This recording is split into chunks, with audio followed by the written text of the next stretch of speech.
BLM Kerala Tamil Nadu Pondicherry. ഒരു രാജ്യം ഒരു തെരഞ്ഞെടുപ്പ് ബിൽ ചർച്ച വീണ്ടും സജീവമാക്കാൻ BJP ഇറങ്ങുകയാണ്. മണ്ഡല പുനർനിർണയ ബില്ല് വീണ്ടും കൊണ്ടുവരാനും ആലോചനയുണ്ട്. ഈ വിഷയത്തിൽ DMKയുമായി സർക്കാർ അനൗദ്യോഗിക ചർച്ചകൾ നടത്തുന്നതായി റിപ്പോർട്ട് പുറത്തുവരുന്നു. TMCയിൽ പിളർപ്പുണ്ടാകുമെന്നും BJP പ്രതീക്ഷിക്കുന്നുണ്ട്. പ്രതിപക്ഷ മുന്നണിയിലെ ഭിന്നത മുതലെടുത്ത ബിൽ പാസാക്കാനാണ് BJPയുടെ ശ്രമം. 2029 ലോക്സഭാ തെരഞ്ഞെടുപ്പിന് മുൻപ് നിയമനിർമ്മാണം നടത്താനാണ് നീക്കം. പശ്ചിമ ബംഗാളിലെ വിജയത്തിന്റെ ആവേശത്തിൽ പ്രാദേശിക പാർട്ടികളെ സഹകരിപ്പിക്കാനാണ് BJP ശ്രമം നടത്തുന്നത്. പ്രധാന പ്രതിപക്ഷമായ കോൺഗ്രസ് ഏതെങ്കിലും നീക്കം നടത്തും മുൻപ് എല്ലാ പാർട്ടിയുമായി കൂടിയാലോചിക്കാനാണ് നീക്കം. 2026 ഭരണഘടനാ ബിൽ പാസ്സാക്കാനുള്ള ശ്രമം ഏപ്രിലിൽ ലോക്സഭയിൽ ആവശ്യമായ 2/3 ഭൂരിപക്ഷത്തിൽ ലഭിക്കാത്തതിനെ തുടർന്ന് പരാജയപ്പെട്ടിരുന്നു. ഈ സാഹചര്യത്തിൽ കേന്ദ്ര ആഭ്യന്തര മന്ത്രാലയം പുതിയ ഡീലിമിറ്റേഷൻ ബിൽ തയ്യാറാക്കുകയാണെന്നും സൂചനയുണ്ട്. ഏപ്രിൽ മെയ് മാസങ്ങളിൽ നടന്ന നിയമസഭാ തെരഞ്ഞെടുപ്പുകളിൽ പശ്ചിമ ബംഗാളിലും തമിഴ്നാട്ടിലും TMCക്കും DMCയ്ക്കും കനത്ത തിരിച്ചടിയാണ് ഉണ്ടായിരുന്നത്. TVK സർക്കാരിൽ കോൺഗ്രസ് ചേർന്നതിന് പിന്നാലെ DMK ഇന്ത്യ മുന്നണിയിൽ നിൽക്കുന്നുണ്ട്. TMCയിലാണെങ്കിൽ രൂക്ഷമായ ഭിന്നത നിലനിൽക്കുകയാണ്.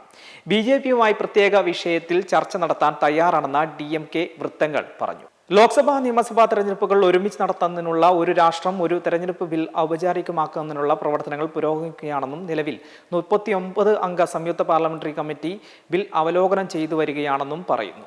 അതേസമയം തമിഴ്നാട്ടിൽ BJP മുൻ അധ്യക്ഷൻ K. അണ്ണാമലൈ പുതിയ രാഷ്ട്രീയ പാർട്ടി രൂപീകരിക്കാൻ ഒരുങ്ങുകയാണെന്നും അഭ്യൂഹമുണ്ട്. തമിഴ്നാട് BJP അധ്യക്ഷ സ്ഥാനത്തു നിന്നുള്ള അദ്ദേഹത്തിന്റെ പടിയിറക്കത്തിന് പിന്നാലെയാണ് പുതിയ പാർട്ടി ചർച്ച സജീവമായത്. അണ്ണാമലയുടെ അനുയായികൾക്ക് സോഷ്യൽ മീഡിയ പ്ലാറ്റ്ഫോമായ Xലൂടെ പുതിയ പാർട്ടിക്കായുള്ള പേരുകളും പതാകകളും പങ്കുവച്ചും തുടങ്ങിയിട്ടുണ്ട്. പുതിയ പാർട്ടി സംബന്ധിച്ച ഔദ്യോഗിക പ്രഖ്യാപനം ജൂണിൽ ഉണ്ടാകുമെന്നാണ് അനുയായികൾ അവകാശപ്പെടുന്നത്.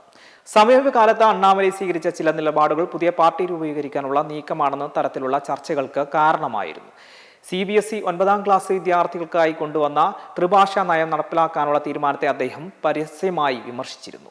ഇതിനു പുറമെ പ്രധാനമന്ത്രി നരേന്ദ്രമോദിയുടെ മൻ കി ബാത് പരിപാടിയെക്കുറിച്ച് തന്റെ സോഷ്യൽ മീഡിയ പേജുകളിൽ കുറിപ്പുകൾ പങ്കുവെക്കാതിരുന്നതും രാഷ്ട്രീയ നിരീക്ഷകരുടെയും അനുയായികളുടെയും ശ്രദ്ധയിൽപ്പെട്ടിട്ടുണ്ട്. 2026 നിയമസഭാ തെരഞ്ഞെടുപ്പിൽ AIADMKയുമായുള്ള സഖ്യം വീണ്ടും പുതുക്കാനുള്ള BJP കേന്ദ്ര നേതൃത്വത്തിന്റെ തീരുമാനത്തിൽ അണ്ണാമലൈ അതൃപ്തി പങ്കുവച്ചിരുന്നു. പിന്നീട് പാർട്ടി തീരുമാനത്തിന് വഴങ്ങി NDA സഖ്യത്തിനായി പ്രചാരണം നടത്തുകയായിരുന്നുവെന്നും റിപ്പോർട്ടുകൾ പുറത്തുവരുന്നുണ്ട്. മുൻ IPS ഉദ്യോഗസ്ഥനായ അണ്ണാമലൈ 2021 ജൂലൈയിൽ തന്റെ 37ാം വയസ്സിലാണ് തമിഴ്നാട് BJPയുടെ ഏറ്റവും പ്രായം കുറഞ്ഞ അധ്യക്ഷനായി ചുമതലയേറ്റത്.